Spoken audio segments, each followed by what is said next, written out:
Mankind is dead, blood is fuel, hell is full. Shit, that's the wrong game, innit? No, I'm Not a Human. A horror game created by Chinese alligators and popularized by regular fucking alligators on YouTube. I played 6 hours of this, got 4 out of 10 endings, 2 of which I'm gonna spoil today, and most likely never open the game again. When I first heard about a jumpscare-free horror game, I did a triple backflip in the air and erased half of Poland upon landing. In other words, I was delighted. I normally don't ever fucking play horror games, because getting jump scared after every other action is simply fucking annoying to me.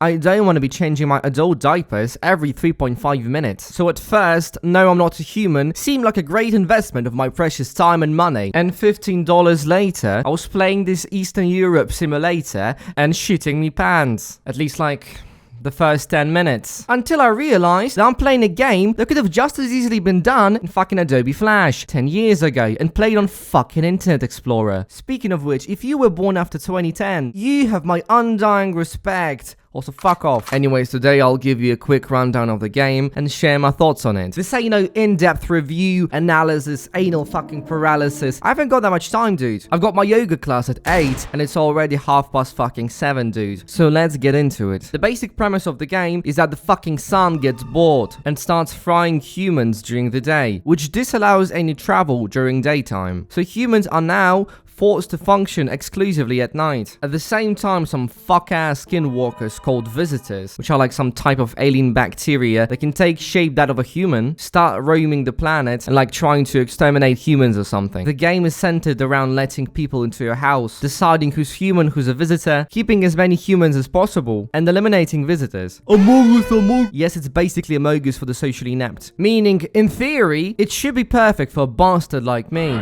But no, the game starts with this intro where we find out that it's our neighbor calling to tell us that he's coming over in the evening to chill. I hear a knocking on the door and here he fucking is. He spoils the lore a tiny bit, like that some humans aren't actually humans and that we also shouldn't stay alone in the house. Then I go to sleep and every morning after we wake up, we see a broadcast on the telly, sharing some information about the world or the fuck-ass shapeshifters. During the day, I spot my neighbor on the kitchen and after telling him to piss off, I suck a beer and go back to sleep.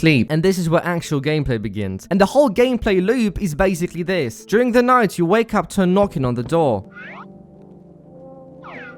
You can check the windows in the house and see some bullshit happening outside, after which you go to check out the door. And outside are people asking if they can come in, which you decide whether to let them in or not. Which I have to admit, the character design in this game is divine. People in this game are all mad ugly in ways I didn't think were possible. For example, this guy is like freakishly tall, this guy is retarded, and this girl gave me an erection during my first playthrough. I have to run out of visitors for the night to go back to sleep and wake up the next day. Sometimes this message pops up, which means that a visitor you've let in killed a person during the night. And most days after you wake up, the telly tells you about some new sign of a visitor. For example, in this case, it says that visitors have perfect white teeth. And then you go around the house checking the residents for signs and decide whether to fucking shoot them or not. By the way, if, after you've shot a person, their corpse remains in place, means you've killed a visitor. And if they're inside a trash bag, means you've killed a regular human. Checking one sign uses 1 bar of energy, which you have a limited amount of, meaning you can only check for so many signs before you run out of energy and have to go back to sleep. There's also phone, which you can use to call different people. The whole game is about processing information and making educated guesses based on what you know about the visitors. And like, yeah, the premise is fun and all, but like, honestly, it just becomes kind of repetitive after a while. This night, I see my favorite character standing outside the house, whom I've labeled Simon Cowell. He eventually decides to show up at my house and asks me if I'm alone, which I wasn't, and he gets mad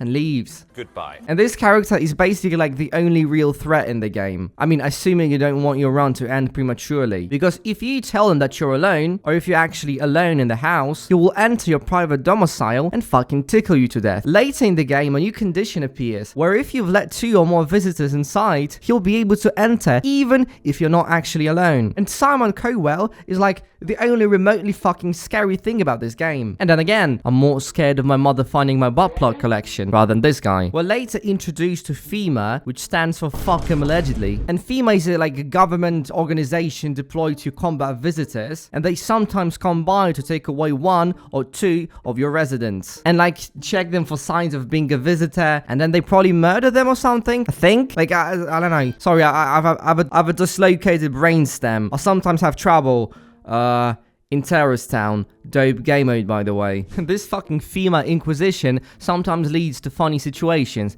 where you have like one person in the house, which would be enough to tell Simon to fuck off, but then FEMA comes and takes him away, and now Simon starts banging on the door. You are where you are now for one reason and one reason only. You are a loser. Also, you eventually have the option to let this bitch in, which gives you access to her cat. And that wanker just kind of sits around all day and can also be fed with cat food, which means no one will be killed this night. There's also the guy from Hatred. I just fucking hate this world. Whom you initially spot through the window during one of the nights, who later comes to your door and commands you to prove that you yourself are the visitor. And for this exact purpose, during the day, you can go to the bathroom, which has a mirror inside of it, and use it to check yourself. And with stuff like armpits, you can also clean yourself up so that this guy doesn't shoot you through the door when you show him your armpit. And that is actually kind of it. After dying to Simon the first time, next try, I survive until day 14 and barricade my windows. And because I didn't have any visitors inside the house, I get the good ending, and that's the second ending I got. Once again, there's like a total of 10 endings, and if this game really sounds like your cup of tea, go ahead and give it a try. To me, it's a $15 fucking Flash game with pretty much the same gameplay loop that I honestly couldn't be bothered to continue playing. Like, holy fucking shit, for the hype that this game's gathered, like, it honestly doesn't feel like it does enough to be a fully fledged game. I personally find the demo more interesting, I mean, contextually, than the official release. It's like, you know,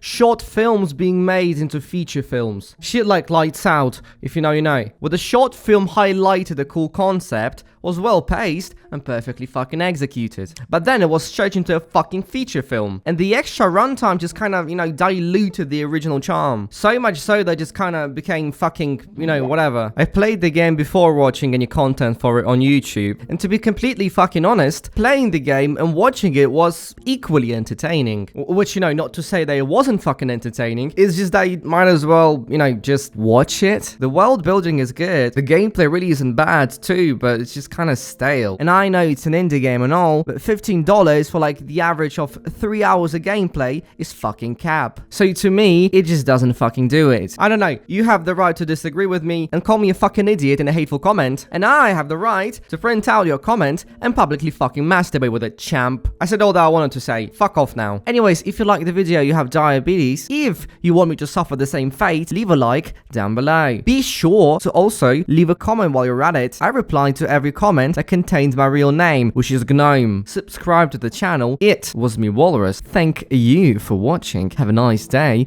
Goodbye.